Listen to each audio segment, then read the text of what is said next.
Hi, khomjari मैमबू ma'am ngasi अनौब blog अमा यंगमिनारसी अखोय ngasi मिटे मेक की ट्रेनिंग नेबको कछार डिस्ट्रिक्ट की मिटे ओझा सिंसे लोइना स्कूल अमदगी ओझा अनि अनि अदमाय तौरगा लौरगा केंतैनी ट्रेनिंग पीरिनेबको अदो कछार डिस्ट्रिक्ट की अमना सुनाई जुबोटी हाई स्कूल दा अदुगा अमना ललांग मणिपुरी हाई स्कूल दा लखीपुर ब्लॉक की अदुना मैम अखोय जे लखीपुर ब्लॉक की ललांग मणिपुरी हाई स्कूल दा ट्रेनिंग तारे मिटे मेक की अदुना अखोय जे चट्रोबनी अदला venue do akoy manakte inang na eba pelapul gine bako aduna exit loisan ba loire pungta ta dore tara dani adu akoy jik chatlani aduga makha tana ayoraga number yardi yangake kana kana lake have the training de ko adusu yanghalake okay ma'am loisan lage ngasi gi duga yamong thindoi ni inak nakoni gari mchalam chatlani okay bye फजबर येंगु ma'am दो आई मिटे फिजोल सेला चलिनी training तब खुदिंग अखोय आई स्वाइना मिटे फिजोल सेला चलेबको अतय मतमदा नंगदसु training मतम सिदी आइना नान चचबनी ma'am गाय गायदा लोइसलदि चसी लाओ चलसी थेंगरनी नत्रदि बाय मैम सिना ललांग मणिपुरी हाई स्कूल ने अखोय सिदा ट्रेनिंग तबदो चंगपगा कोई कॉपी येले अदुगा कॉलम अमम येले बको आइगा चेमे मगा फमी नै नि इबाने कॉपी नि अदो आइना कोई फंगनाबगा माई माई की ममिंग हाना इशनरे अदुगा मथंग मथंग प्रोग्राम तौदोइनी अदुबुदि आइना blog लहौद्रे बको Ahaan बगिनिना felicitation programme मथंग मथंग अदुमना चिंगबा लोइना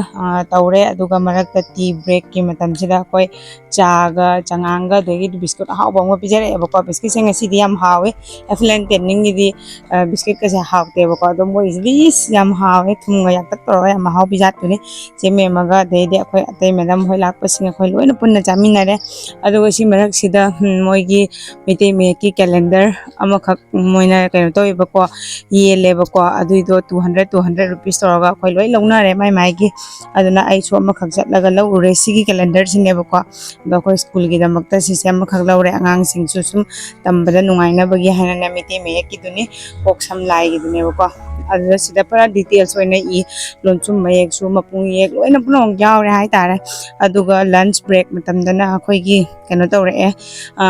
सिगी cup मचा सिदा कैनो तौरे हिंजांग हापक तोइनेबको अदो अखोयना संगोम खिरगी माली कैना अदुनि दा वांगांग नाइ नितन अहुम अहुम गा तौरगनि मैम मखा ताना दम यिंगमिनासि हिंजांग सिना सुमाइना सोयाबीन गा आलू गा अदेगिदी मोटर सोक तौरगा हापे बको मही जे फजना हावदि हावे अदो अखोय मैम मेडम मोय मैम नोकनारि बको ट्रेन दे चाबा मालेना ए बम दाइरो ट्रेन स्टेशन में चाबा माले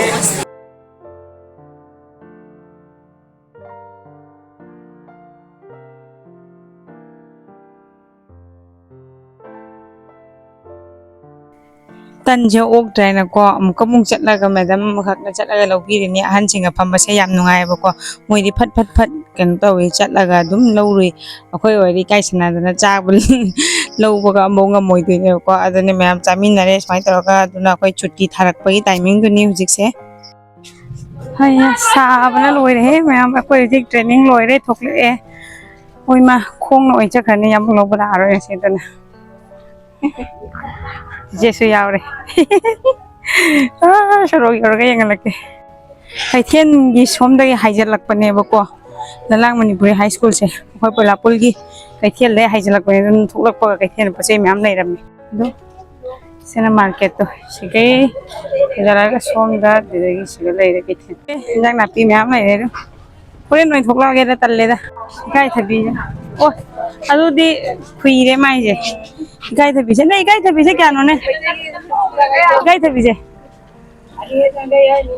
ओय मा तांगी हे हाय मैम अखोय जी आई युम योरे ए साइ हे हुजिक खुसा मने सनाबी ngausannabasidi इस थोंग से मानने हांगदोरा अनि मी ओरमदि मान थोंग हांगदोरा अनि मैम यांग चेंजलइबको काम नुसी हाइसिनि मा लेरमे अदो आई जी यंगलके सनाबी कौरगा मा केदोगे हमको सनाबे ला ला ला ला ला ला ला ओय मोय सीरे सना तोइबी हुम्मगा चिलक पिरने सना तोइबी चा चा ai sum cho cha po lấy bi đặc tê cô nè ngasai này hầu đi xe ai sum cho cha po lấy bi đặc tê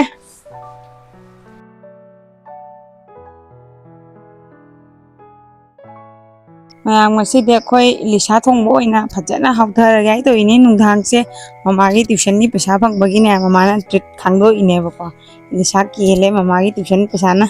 ꯑꯗꯨꯅꯤ ꯃꯃꯥ ꯍꯧꯖꯤꯛ ꯑꯩꯈꯣꯏ ꯌꯥꯝꯕꯨꯅ ꯎꯁꯣꯏ ꯂꯩꯔꯛꯑꯦ ꯑꯗꯨꯅ ꯎꯁꯣꯏꯁꯤꯡꯁꯦ ꯂꯣꯏꯅ ꯄꯥꯅ ꯃꯃꯥꯅ ꯁꯣꯏꯗꯠꯂꯦ ꯀꯩꯅꯣ ꯇꯧꯗꯣꯏꯅꯦꯕꯀோ ꯀꯔꯤ ꯍꯥꯏ ꯀꯥꯡꯁꯨ ꯆꯥꯗꯣꯏꯅꯤ ꯃꯌꯥꯝ ꯗꯤꯅꯔꯗꯨꯗꯤ ꯑꯩꯈꯣꯏ ꯂꯩꯇ꯭ꯔꯦ ꯇꯥꯍꯧꯗ꯭ꯔꯦ ꯚꯤꯗꯤꯑꯣ ꯃꯈꯥ ꯇꯥꯅ ꯑꯗꯨꯒ ꯁꯤꯁꯤꯅ ꯌꯥꯝꯕꯨꯡꯅ ꯑꯩꯈꯣꯏ ꯉꯔꯥꯡꯒꯤ ꯃꯨꯛꯕꯥꯡ ꯇꯧꯕꯒꯤ ꯑꯅꯧꯕ ꯕ꯭ꯂꯣꯛꯅꯦꯕꯀꯣ ꯑꯗꯨꯒꯤ ꯏꯗꯤꯠ ꯇꯧꯏꯅꯤ ꯉꯁꯤꯅ ꯌꯦꯜꯂꯣ ꯁꯦꯠꯂꯕꯅꯤ ꯍꯥꯏ ꯈꯨꯔꯨꯝꯖꯔꯤ ꯃꯌꯥꯝꯕꯨ ꯃꯌꯥꯝ ꯉꯁꯤꯗꯤ ꯇ꯭ꯔꯦꯅꯤꯡꯒꯤ ꯗꯦ 2 ꯑꯅꯤꯁꯨꯕ ꯅꯨꯃꯤꯠꯅꯤ ꯑꯗꯨꯅ ꯑꯩ ꯅꯨꯡꯇꯤꯒꯤ ꯐꯅꯦꯛ ꯏꯅꯐꯤ ꯁꯦꯠꯂ ꯆꯠꯂꯤꯅꯦꯕꯀꯣ ꯇ꯭ꯔꯦꯅꯤꯡ ꯅꯨꯃꯤꯠꯁꯦ ꯑꯗꯨꯅ ꯉꯁꯤꯗꯤ ꯁꯦꯀꯦꯟ ꯗꯦꯁꯦ ꯌꯦꯜꯂꯣ ꯀꯂꯔ ꯅꯣꯡ ꯆꯨꯕꯁꯤꯒ ꯌꯦꯜꯂꯣꯁꯤga ꯁꯨꯃꯥꯏꯅ ꯁꯦꯠꯂꯦ ꯑꯗꯨꯒ ꯍꯧꯖꯤꯛ ꯄꯨꯡ 10ꯒ ꯃꯤꯅꯤꯠ 35 ꯇꯥꯗꯣꯔꯦ 10 ꯃꯤꯅꯤꯠ 35ꯗꯩ ꯍꯧꯔꯤꯅꯦ ꯉꯔꯥꯡꯅ 10ꯗꯩ ꯍꯧꯕ ꯉꯁꯤꯅ 10ꯒ ꯃꯤꯅꯤꯠ 35 ꯑꯗꯣ ꯍꯧꯖꯤꯛ ꯇꯥꯗꯣꯔꯦ ꯆꯠꯂꯅꯤ ꯅꯛꯅꯛꯄꯅꯤꯅ ꯑꯩꯈꯣꯏ ꯍꯧꯖꯤꯛ ꯌꯥꯝꯕꯨꯡꯅ ꯊꯤꯟꯕꯤꯗꯣꯏꯅꯤ ओके मैम आए और येंगे चसीला मैम क्लास साथीना नुआग्रे ओजा मणिकुमार नावरमजा की क्लास ने फजना नुआग्रे हाई तारे मई दाग्रे अखोय मैम याम नुआइना ओजा अतैसिंगनसु मैडम होइनसु ताकपीबदो अखोय याम नुआइना फजना अटेंड तौरए क्लास से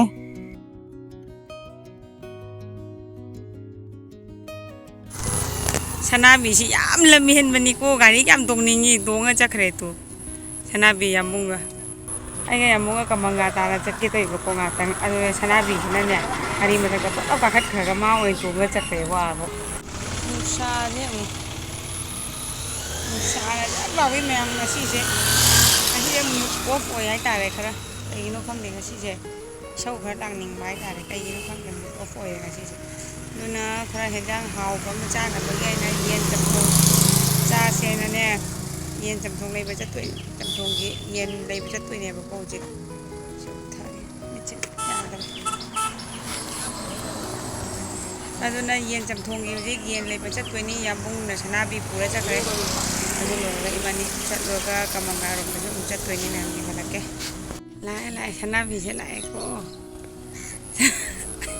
गाड़ी तोंबगा कयाम पामी तौजे उने लाए ने कदाइनो अम्बो लेंद्रो येउने तू अम्बो लेंदगै लाए तू सनाबी लाओ लाओ लाओ यारे यारे लाओ गाड़ी तोंबा यारे लाओ पेले पेले सनाबी सोजेंगौ सनाबी आसनागिद्रे मी कौबा लाकपगा ओइ नंग नुआइब्रने नंगबो गाड़ी तोंबा नुआइब्रो ला ला ला सोने ला चा तो ला ला ला ओइ सोने लाउने कुमथानीगा खंगिद्रे तू सनाबी ला ला ला येउने उसिते यामना मैम सनाबी हे येउसे तोंगिसे येउदु दुम लाए थममगे तौबा याददना दुम पूरा लाएसे सना थोइबी उरबसे गाड़ी थौरीनी हुजी गाड़ी थौरीनी तू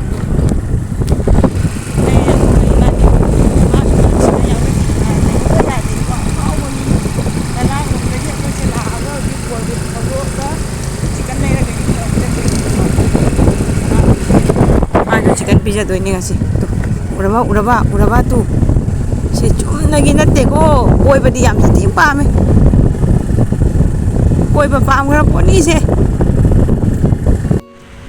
irik chicken shop tai chicken leiri